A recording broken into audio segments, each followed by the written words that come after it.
Hebreus capítulo 11, versículo 8. E a partir desse versículo nós começamos a analisar a fé dos patriarcas. E o primeiro patriarca que nós vamos analisar é Abraão. Diz assim no versículo 8: pela fé, Abraão, quando chamado, obedeceu, a fim de ir para um lugar que devia receber por herança, e partiu sem saber aonde ia. Pela fé, peregrinou na terra da promessa, como em terra alheia, habitando em tendas com Isaque e Jacó, herdeiro com ele da mesma promessa, porque aguardava a cidade que tem fundamentos, da qual Deus é o arquiteto e edificador. Vamos orar ao Senhor. Meu Deus, nós te damos graças, Senhor, pelo que o Senhor tem feito. Te damos graças, Senhor, pela tua palavra nessa noite, e te pedimos, ó Deus, que ela venha edificar as nossas vidas, e que o teu Espírito Santo, Senhor, possa estar nos revelando aquilo que o Senhor tem para a nossa vida nessa noite de hoje. Nos abençoa, Senhor. Eu te peço, Deus, qualquer dor possa ser tirada agora, para que não percamos a atenção naquilo que o Senhor quer nos dar. Nos abençoa, Senhor, e derrama da tua graça sobre a nossa vida, em nome de Jesus. Amém. Amém? Você pode tomar assento, então? Amados, nós vamos começar a analisar um pouquinho mais sobre a fé e vamos ver um pouquinho do que a Bíblia nos fala sobre a fé de Abraão. E nós temos visto nessa nossa caminhada a fé de alguns homens de Deus, e temos visto que a fé deles não era uma fé supersticiosa, não era uma fé de crer em algumas coisas que simplesmente acontecem por acontecer.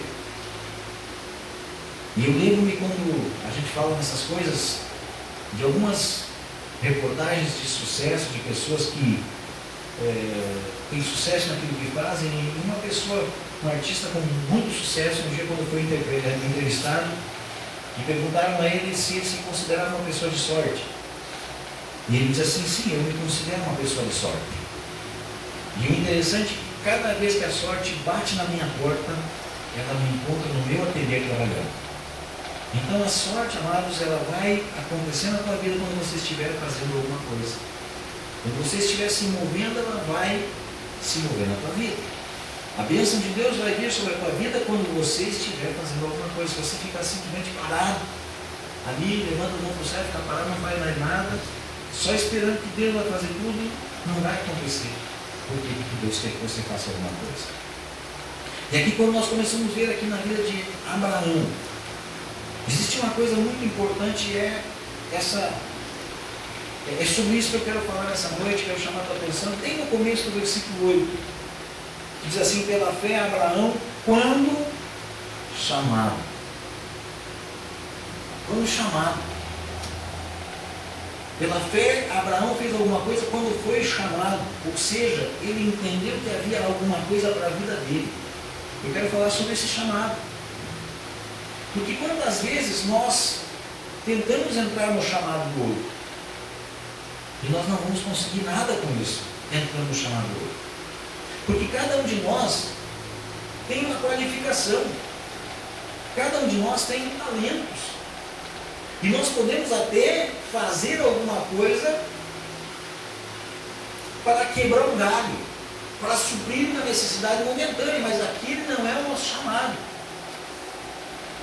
E aqui a palavra de Deus é bem clara, que Abraão, quando chamado, pela fé dele, quando ele foi chamado, ele obedeceu, e ele foi para uma terra estranha, uma terra que não conhecia, uma terra da promessa.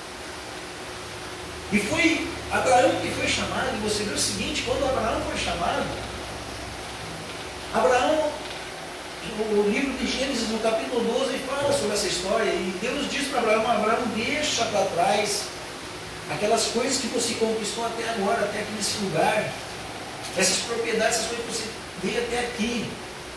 Não fica olhando para esse passado, não fica olhando para o que aconteceu, mas deixa essas coisas para trás, teus sentimentos para trás. A tua apegação a esse passado, essas coisas, deixa para trás e vai para uma terra que eu vou te mostrar. Esse foi o chamado de Deus para Abraão. Porque Deus tinha, através de Abraão, o início de uma grande geração, de uma nação. Através de Abraão inicia a nação de Israel, a nação do povo de Deus. E Deus tinha esse chamado para ele. E não adianta, não poderia tentar outro fazer isso. O próprio sobrinho dele, Ló, foi junto com ele. Eu já ouvi algumas coisas dizendo que Abraão enfrentou dificuldades porque levou Ló junto com ele. Isso aí não é verdade, amados. O que diz ali que Deus mandou Abraão deixar tudo para trás e levou Ló com ele. Mas Ló era sobrinho de Abraão e Ló era filho do irmão de Abraão que já havia morrido. E Abraão, nós temos que entender um pouquinho da história, Abraão era responsável por aquele filho. Abraão traz Ló com ele como filho. E os dois começam a peregrinar numa terra estranha, vão juntos, e chegam lá e Deus começa a prosperar os dois.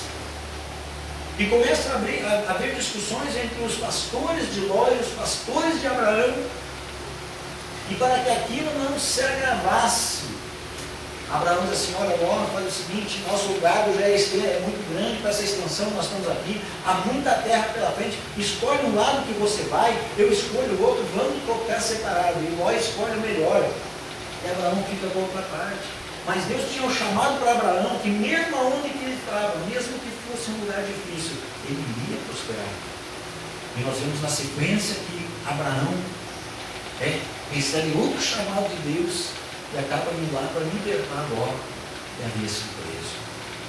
Então existia esse chamado e nós precisamos entender esse chamado para a minha vida e para a tua vida. Um outro homem que nasce com o chamado de Deus é Samuel. Samuel, a mãe de Samuel está lá no templo orando, pedindo a Deus, chorando na presença de Deus, que ela precisava de um filho, porque ela era estéril. E Deus dá um filho para ela e ela diz assim: olha, se o Senhor me der um filho, ele vai ser teu, eu vou consagrar ele no templo. Eu vou consagrar ele para o Senhor. E Deus permite que ela engravide, e quando Samuel nasce, ela pega e leva. Samuel, quando tem uma certa idade, já poderia ficar aos cuidados lá no templo, ela leva e entrega ele para o sacerdote Eli cuidar. Nós sabemos que pela tradição, pelos costumes, pela lei, quem daria sequência ao sacerdote de Eli eram os seus filhos. Mas a Bíblia nos fala que Deus não chamou os filhos de Eli, porque os filhos de Eli roubaram das coisas que eram de Deus. E o que Deus faz? Quando Eli está dormindo, está deitado, e Samuel também está deitado no outro lugar, Deus chama Samuel. Deus dá um chamado para Samuel, e Samuel, ele procura o sacerdote Eli, diz: me chamou o Senhor? Ele diz: não te chamei, volta comigo. E ele vai voltar, Deus chamava de novo, até que a terceira vez lá, Samuel diz para ele, Eli diz para ele: olha, o Senhor quer falar contigo, conversa com Deus.